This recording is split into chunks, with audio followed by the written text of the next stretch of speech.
don't you hate it when people ask you to tell us something about yourself? Oh dear, where do you start?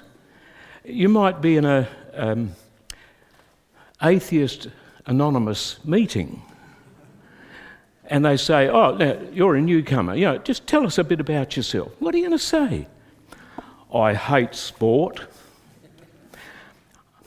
I'm really a very shy person. And that's true, actually.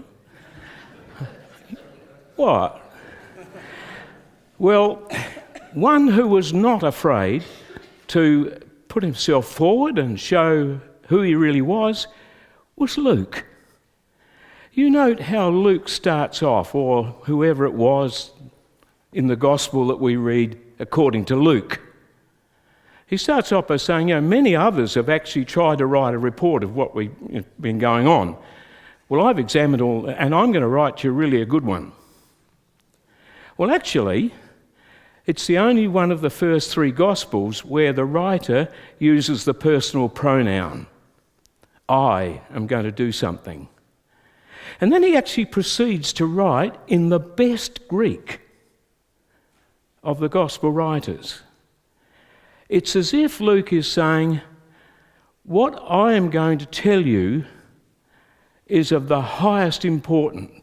It's the greatest story that I know that needs to be told. So here's Luke, not afraid to say, this is who I am, I'm writing this, and it's great stuff. And then he has this very keen interest in the temple. Now the temple really is the centre. I mean, in little old Adelaide, of course, we're getting lots of information about improvements here and there and everywhere. And, the new festival centre's opening up and it's going to be all whiz-bang, you-beauty stuff. Well, the temple really was the centre of Israel's life. It was there that the sacrifices were made, where the Holy of Holies was, where the priest once a year would say the prayers and make the offering for the atonement of the people's sins. It was where the Torah was really taught.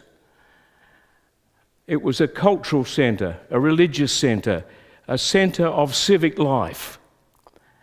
And it's this temple that Luke focuses on today.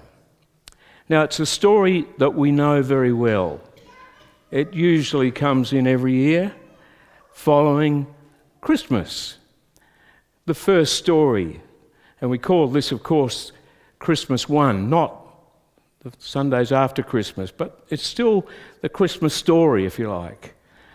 And Mary and Joseph are to do that which is right in their understanding. They are taking the child and the sacrifice. They're poor, of course, so they have either the 2 turtle doves or a couple of pigeons.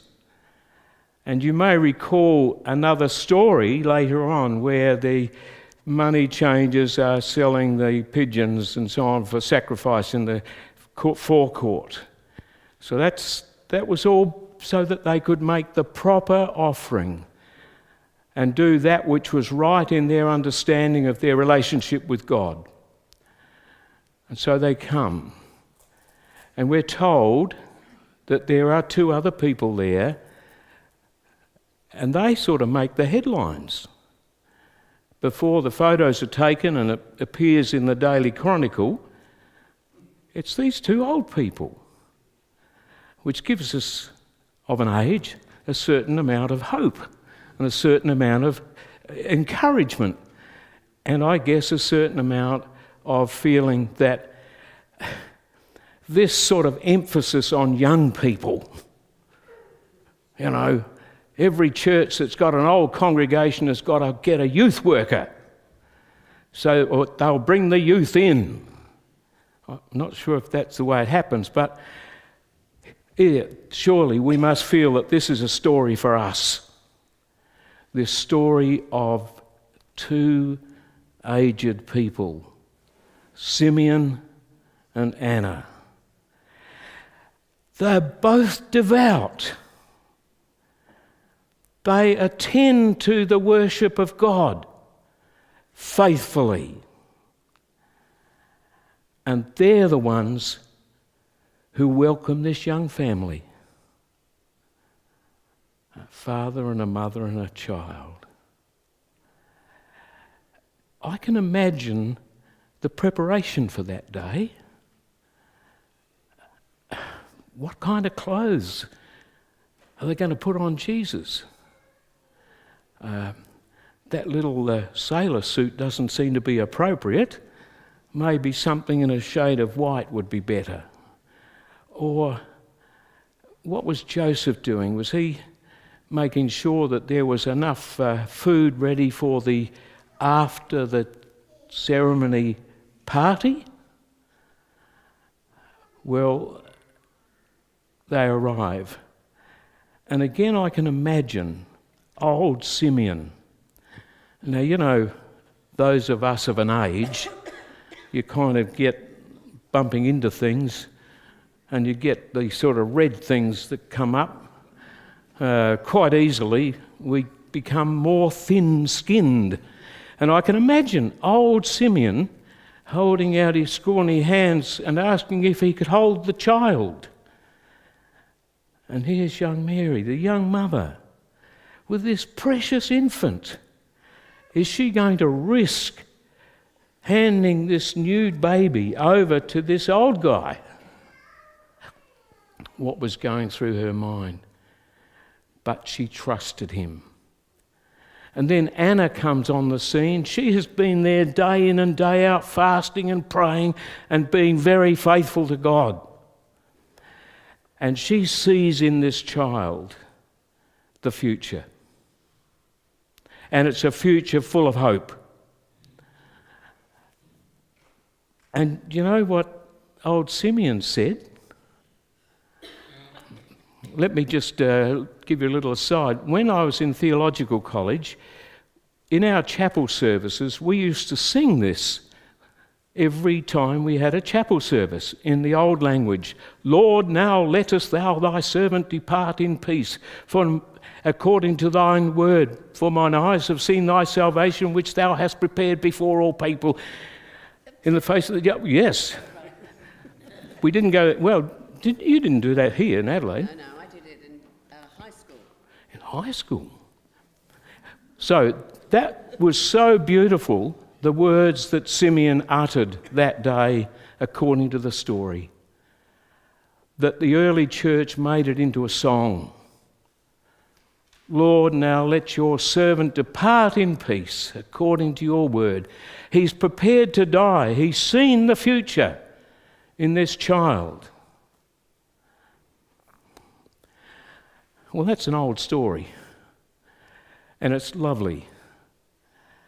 And it's the welcomers, Simeon and Anna, that kind of get the headlines. But bring it up to today. And I'm thinking, who are the Annas and the Simeons who welcomed us?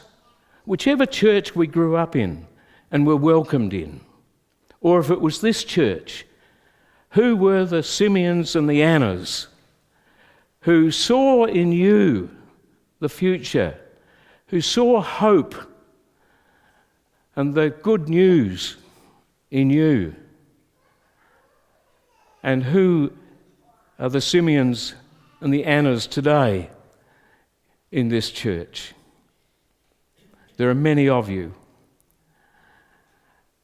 And what Simeon and Anna represent are the ones who still look for the coming of the light into a darkened world, and who live and work and pray for that.